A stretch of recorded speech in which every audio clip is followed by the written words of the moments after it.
Salut à tous, j'espère que vous allez bien, que vous passez une très belle journée, nuit, soirée, quel que soit le moment auquel vous regardez cette vidéo, et comme d'habitude bien sûr de très belles lectures. Et pour ma part, je suis comme toujours très heureuse de vous retrouver aujourd'hui sur la chaîne Booktube pour une nouvelle vidéo revue. Et aujourd'hui on va parler d'un livre d'Amélie Nothomb, et oui c'est vrai que je vous ai parlé de cette autrice assez souvent récemment, je vous en ai parlé dans la dernière vidéo Book Haul. Et je vous en ai parlé aussi dans une vidéo où je vous demandais vos conseils pour partir à la découverte d'Amélie Nothomb, parce que c'est vrai que c'est une autrice quand même très connue maintenant et que j'avais très envie de découvrir, mais c'est vrai que je savais pas forcément vers quel livre me tourner, et celui qui est revenu le plus souvent c'était Stupeur et Tremblement. Donc ça y est, c'est maintenant chose faite, puisque aujourd'hui je vous retrouve pour vous partager mon avis sur Stupeur et Tremblement d'Amélie Nothomb. Moi j'ai une édition parue chez Le Livre de Poche. Dans ce livre, Amélie Nothomb va nous parler de son expérience. C'est pas dit clairement, mais on se doute que c'est l'expérience personnelle de l'autrice en tant qu'employée dans une grande firme japonaise qu'elle va appeler Yumimoto. On est au début des années 90, donc c'est toute son expérience dans cette société, les maladresses, les différences culturelles qu'il peut y avoir entre le Japon et la Belgique, et c'est surtout un livre sur la vision du travail au Japon, le monde du travail au Japon. J'ai pas envie de vous en dire trop sur le résumé de ce livre, déjà parce que d'une part il est tout petit, c'est plein de dialogues, c'est vraiment assez espacé, c'est écrit assez gros. Honnêtement en une après-midi c'est lu, hein. Voilà, c'est vraiment très fluide, ça se lit très bien, ça se lit très rapidement. Ensemble j'ai bien aimé, voilà, j'ai quand même passé un bon moment de lecture. Même si je ressens quand même une petite déception, parce que peut-être que j'avais mis la barre un petit peu haute, mais ça n'a pas été transcendant. Voilà, c'est pas quelque chose d'incroyable. On va commencer par les points positifs, hein, c'est toujours plus sympa.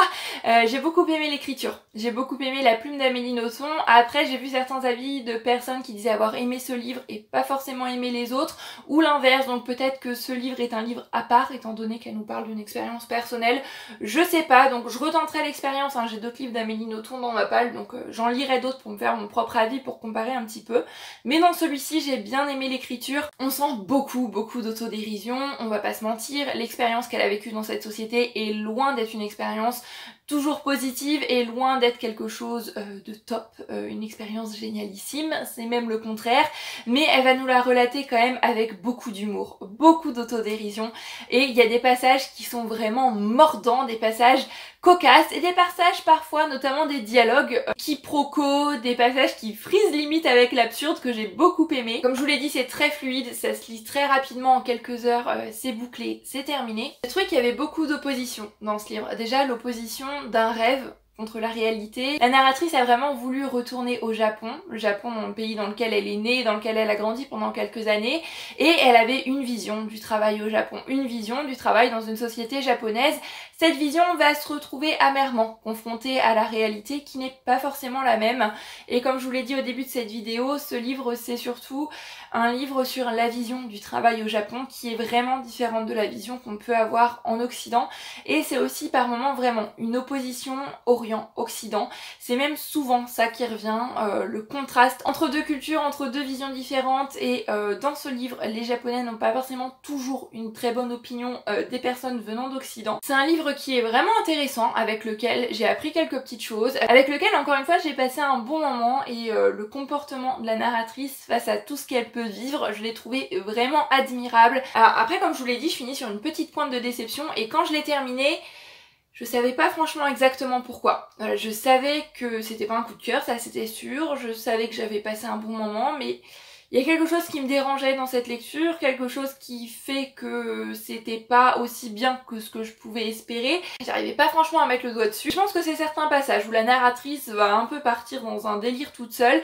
Des passages qui m'ont un peu perdue, qui m'ont fait décrocher aussi par moments, sur un livre qui est très court bien évidemment, c'est assez bref, mais ils étaient là quand même, et j'ai pas forcément toujours compris. Je pense que je suis passée à côté de certains de ces passages là. N'empêche que je suis contente maintenant d'avoir découvert la plume d'Amélie Nothomb, c'était chouette quand même, et puis maintenant j'ai hâte de découvrir ces autres livres pour pouvoir me faire mon propre avis, pour pouvoir comparer avec celui-ci. Je crois que l'autre que j'ai dans ma palle pour l'instant ça doit être l'Attentat, ou Attentat. quelque chose comme ça.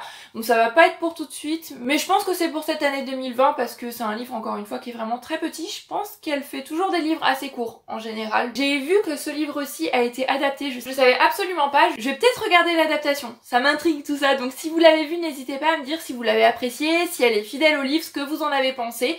Et bien sûr, comme d'habitude, ce que vous avez pensé de ce livre-là aussi, hein, si vous l'avez lu. Si vous avez lu d'autres livres d'Amélie Nothomb, quel est votre préféré? Ça aussi, ça m'intéresse, mais dans l'ensemble, quand même, bonne découverte.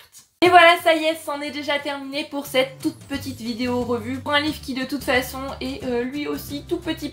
J'espère qu'elle vous aura plu. Je vous fais comme d'habitude à tous plein de bisous. Je vous souhaite d'excellentes lectures. Et pour ma part, je vous dis à bientôt sur la chaîne Booktube pour une nouvelle vidéo. Prenez grand soin de vous. Bye bye.